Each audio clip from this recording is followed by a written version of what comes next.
জানো তো শীতকালে বেশ কয়েক রকমের সবজির গাছ আমরা লাগিয়েছিলাম আর তার মধ্যে থেকে বেশ ভালো ফলনও পেয়েছি। হ্যাঁ, হয়তো পরিমাণে কম, কিন্তু সেটা কিন্তু হয়েছিল একদম সার ছাড়া, একদম ন্যাচারাল ভাবে। এই যেমন দেখো, উচ্ছে গাছটা কিন্তু আমরা একদমই লাগাইনি, কোন রকম ভাবে হয়তো বীজ পড়ে গেছিল, সেখান থেকে এই এত সুন্দর গাছটা হয়েছে। আর এখান থেকে কিন্তু বেশ ভালো, দেখো প্রত্যেকটা ডালেই কিন্তু এরকম উচ্ছে হয়েছিল। তো উচ্ছেগুলোও তুলে নিলাম, যেগুলো একটু বড় হয়েছে, খাওয়ার মতো হয়েছে। এরপরেই দেখো গাছে দুখানা বেগুন হয়েছিল, সেই বেগুন দুটোও তুলে নিলাম। বেগুন দুটো কিন্তু একটু স্ট্যান্ডার্ড সাইজের হয়েছিল, হয়তো পরিমাণে অল্প, কিন্তু নিজের হাতে গাছ লাগিয়ে সেখান থেকে ফলন পাওয়া যেন একটা অন্যরকমই অনুভূতি, সেটা হোক না কম পরিমাণে।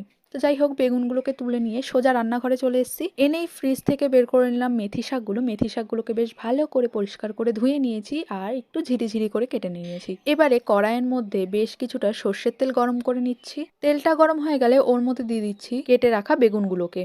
বেগুনগুলোকে দিয়ে বেশ লাল লাল করে ভেজে নিয়ে তুলে রাখবো। কড়াইয়ের মধ্যে আরো একটু সর্ষের তেল গরম করে নিয়ে ওর মধ্যে দিয়ে দিচ্ছি 1 টিস্পুন রাঁধুনি ফোড়ন আর বেশ কয়েকটা চেরা কাঁচা লঙ্কা।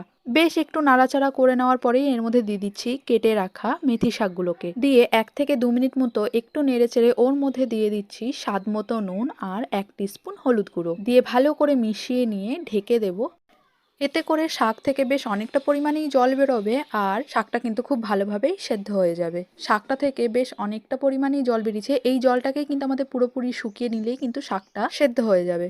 শাক থেকে যেই জলটা বেরিয়েছিল সেটা কিন্তু পুরোটাই শুকিয়ে গেছে। এবারে ওর মধ্যে দিয়ে দিচ্ছি ভেজে রাখা বেগুনগুলোকে, দিয়ে 1 থেকে 2 মিনিট মতো একটু হাই ফ্লেমে নাড়াচাড়া করে নিলেই কিন্তু আমাদের মেথি শাকটা একদম রেডি হয়ে যাবে। এর মধ্যে কিন্তু তোমরা চাইলে একটু বড়িও দিতে পারো, কিন্তু আমার কাছে তখন এটা অ্যাভেলেবেল ছিল না। ব্যাস, আমাদের মেথি শাক কিন্তু একদম রেডি। এটা কিন্তু গরম ভাতের সঙ্গে খেতে দুর্দান্ত টেস্টি হয়েছিল। আর তোমাদের যদি আজকের এই রেসিপিটা ভালো লাগে, অবশ্যই একটা লাইক, কমেন্ট, শেয়ার আর সাবস্ক্রাইব করে দিও।